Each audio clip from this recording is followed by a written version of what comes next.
Okay, that's our final classes from plants functioning under environmental stresses. So today we are going to finish the experiment with heavy metal contamination. Here are our plants. As you can see, we have a bit different responses of Canna generalis plants to heavy metals in two groups. In one group, the morning group, let's say, the responses are more clear. If you take a closer look, control plants are very high.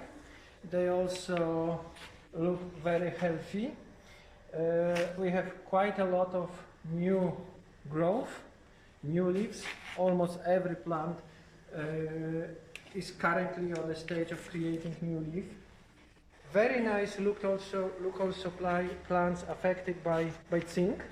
Here we have a bit more of diversity, let's say, between plants. We have very nice free plants, which is this one, this one, this one. They look almost as control. Also nice new leaves. Two plants looks a bit worse, which is this one, and especially that one. That one looks very bad. Difficult to say why. Maybe the zinc is not evenly distributed in the pots, and maybe in that pot the concentration of zinc is a bit higher. This we don't know. Or the plant was weaker. What we can see definitely is that this plant is suffering, but it's also trying to solve this problem. As you can see, two new plants are growing. So this is kind of response to difficult conditions. So maybe the zinc is concentrated in the adult plant, but the youngs are growing, at least now, quite okay. And the last combination, the weakest one in terms of performance, is plants growing under copper stress. Here we have very evident symptoms. All plants, they have very clear chlorosis and necrosis. You also can see that the turgor of plant is very weak. Plants are not able to grow up. Even the new leaves are already with chlorosis and necrosis. So in the case of plants exposed to copper, the situation is really bad. And here the results are quite obvious. Very nice control, pretty okay plants treated with zinc, and very bad situation in case of plants treated with copper. This is something that we expected, and this kind of changes we got. And completely differently looks combination which was the experiment which was prepared by the group from the second group, the evening group. Here, as you can see, all the plants looks very nice. Control plants, of course, perfect. Nice growth, nice new leaves, very healthy plants. But almost exactly the same looked plants which are affected by zinc. And very nice growth. Maybe plants are a little bit smaller, like this one, and this one, but that's still plants look good even if they grow under copper stress. If I remember correctly, Robert, we had to change the soil because that's different soil than this one. And even if the concentration were same, maybe this was pH was different. pH was different. Yes, this is something that students will have to take into their account. pH was definitely different. So the concentration of, I forgot about that. So the concentration of metals are more or less the same. The difference are in growing conditions. Organic matter was more or less the same, but pH was very different. Okay, so now we have to finish our experiment. We will just tell you what we will do. We will show you all the steps.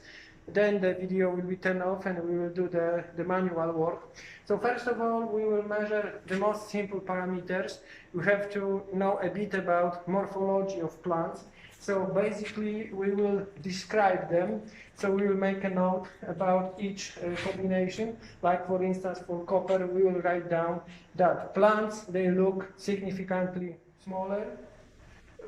We also will notice that we will note that they have a very clear chlorosis and necrosis. We will also write that the turgor is very low, the leaves are very soft, which is very different from other combination. We also will write that new growth is weaker, and also here we can see some chlorosis and necrosis. And also, maybe this is significant, I don't know, they are much more lighter and green in color compared to others, which have a lot of violet color. So, first of all, we will just describe them. Then we will also measure the height of the plants. Different approaches we can do. It only matters to measure all the plants the same way. So sometimes students are weighing until the highest growth of the youngest leaf. So in this case it would be this one. But also we can measure the length, the height based on the longest leaf. I think that better to use the new growth and the tip of the youngest leaf as the highest part of the plant. So we will measure all the plants that way. Then we also will do some calculations. We will count all the leaves. We will also count the leaves which are alive. So 4 in this case. This I will treat as a living leaf. We will also count leaves which are dead. So 1. Then we will also count plants in the pot. So here we have 1. Here we have 2, 2, 1, 1, and 5 pots. So that's different experiment. We also will do that. So we will have very simple morphological data, mostly like describing of plants, and simple calculations and measurements like height, number of leaves, number of dead and alive leaves, and number of plants. Then we also do some physiological measurements. We will start with the simplest one. So we will measure a content of chlorophyll. We will use portable devices, the most simple ones. I will just calibrate it. The measurement is very easy. We have to just place the leaf between the equipment, the tool, and I don't know, this measurement device. And we'll write the result. In this case is 47. This is given in relative values. It can give us some estimation if those plants or those plants are richer in chlorophyll, and this is kind of also a parameter describing photosynthetic apparatus. These kind of tools are very useful, especially in environmental studies. You can see it's small. You can place it in your pocket.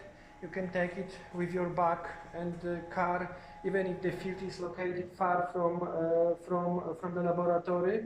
And it gives some data about the plant status. Just to remind you, not necessarily plants which are the weakest, they will have the smallest amounts of chlorophyll, because when they are like that, so with very low turgor, they have also very little water. So chlorophyll is concentrated in that plant. So it could happen that those plants they will have higher content of chlorophyll than those which are in maximum turgor. So this we will do, and then we will do some more precise measurements. The first will be the measurement of chlorophyll fluorescency. That's extremely important measure because, as probably you know, light, the sunlight, can undergo 3 main fates when it reaches the plant. It can, of course, be used in photosynthesis, and that's what plant wants, to change the light into chemical energy and use it in photosynthesis processes. Part of the light could be re-emitted as heat, and part of the light could be re-emitted as fluorescency. And what we will measure with this one, we will measure the re-emission of light. So with this device, I will just show you, we can set how much of light will be used. You can see the red color. It's photosynthetic active radiation. So this tool emits the light to the plants. We know how much. Then part of the light will be used by plants in photosynthesis, but part will be reflected, and this reflected light will be measured here, and we will know how much of the light will be used by plants, knowing the values of fluorescency.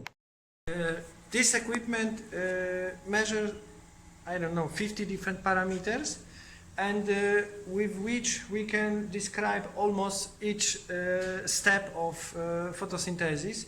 The big advantage of this tool is, again, it's small, it's portable, so we can take with us it anywhere.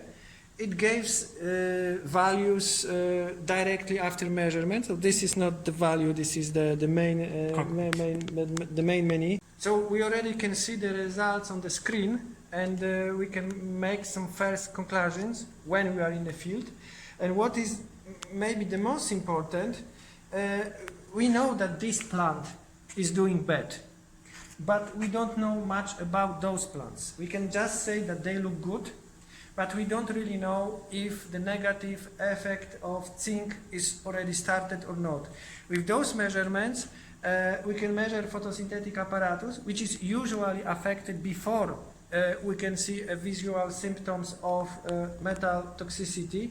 So before we really see that plant is doing bad, we can have a first information that the plant is under the stress. And if the stress is really strong, if we can see that photosynthetic apparatus is doing bad, it's disturbed by stress factors, we can try to change pH a little bit. We can water the plants more to wash off the metals deeper into the deeper soil layers.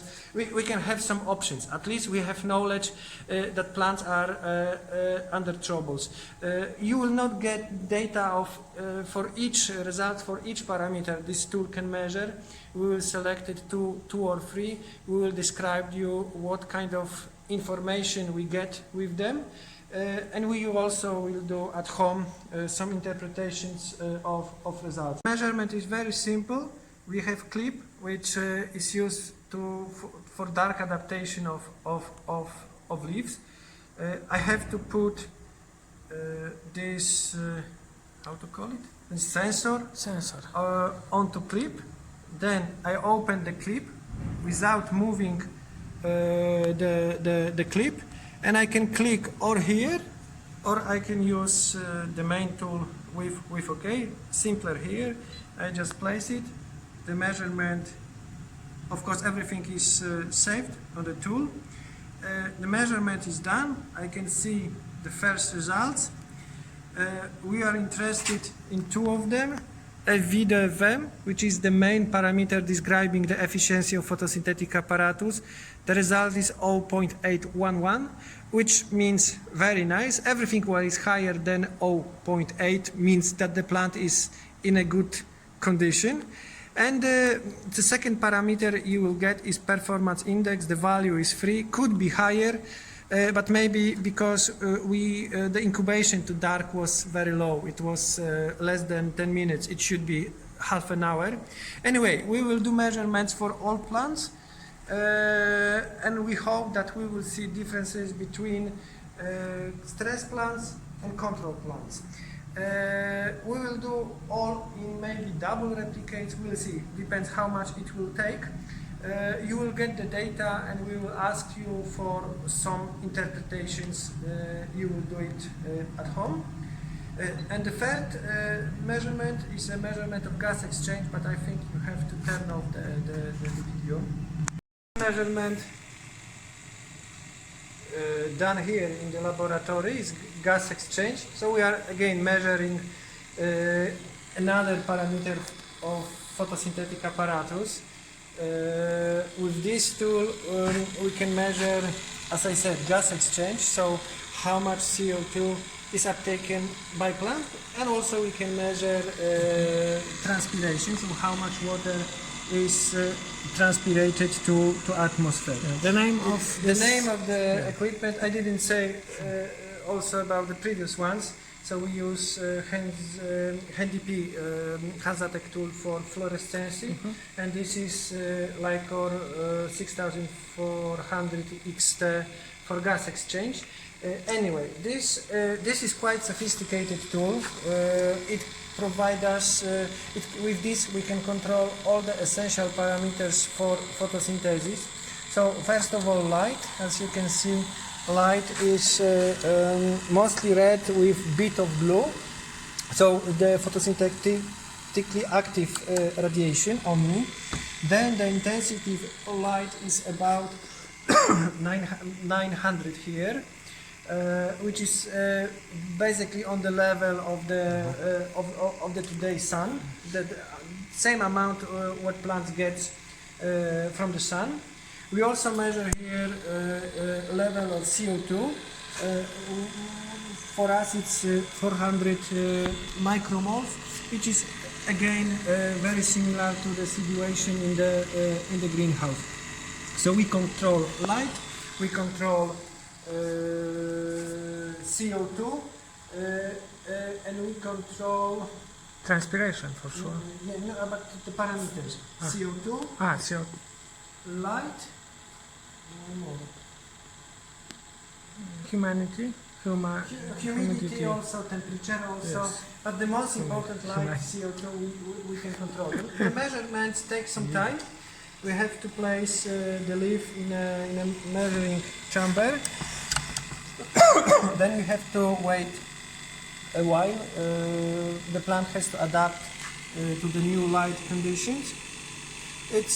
We have two wires here. One is for reference, one is for sample. Reference is always 400 ppm of CO2. CO2 we have here. There is a bullet with the CO2, and the second goes through the sample, and then there is a difference between the sample and the reference, and we will know how much of CO2 is taken up by plants, and this is recalculated per area unit. So we can see the value of photosynthesis. It's about 10. Which is extremely high. It means that plant is very efficient. Photosynthesis is it's also very stable. Transpiration is on the level of more or less 3, which is also pretty high. This is not the hottest and day, and the light is also not the brightest, so it's okay. We also can measure stomatal conductance, which is 0.2 approximately. It tells us how much stomatas are open. This result is also positive. And again, we will have to do a lot of measurements with Dr. Robert, so we have how much? 30 plants to measure. We probably will do one measurement per each. We will tabulate the results, you will get the data, and you will do the calculations in the lab. Thank you.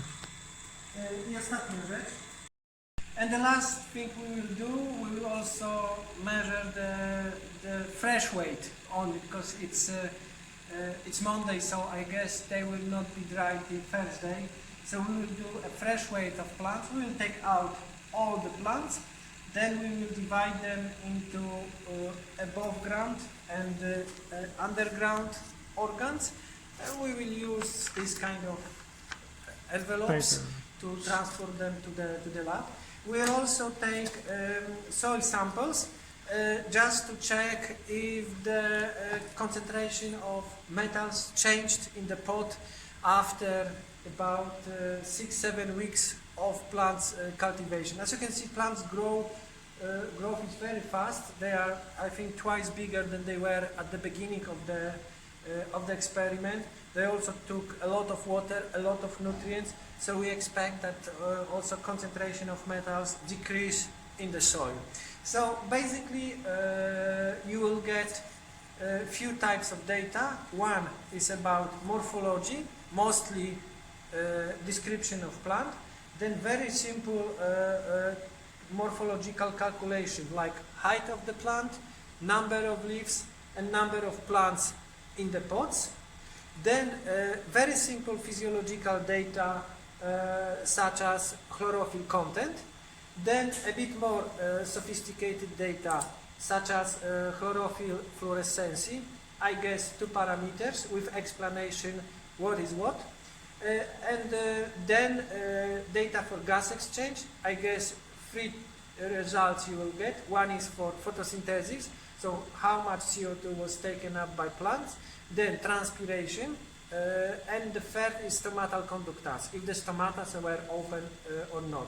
The predicted results are that if the plant is growing under heavy metal stress, photosynthesis of course will be lower, transpiration also will be lower, and stomatal conductance will be also low because stomatas are closed. And the last data you will get the weight of the fresh weight of the plants, and we will also work with the soil. We will remind you our second classes or first classes and the table with the soil conditions, so pH, EC, and so on. And we will ask you to evaluate the data to give us some of your interpretations and conclusions. So I think for video that's everything.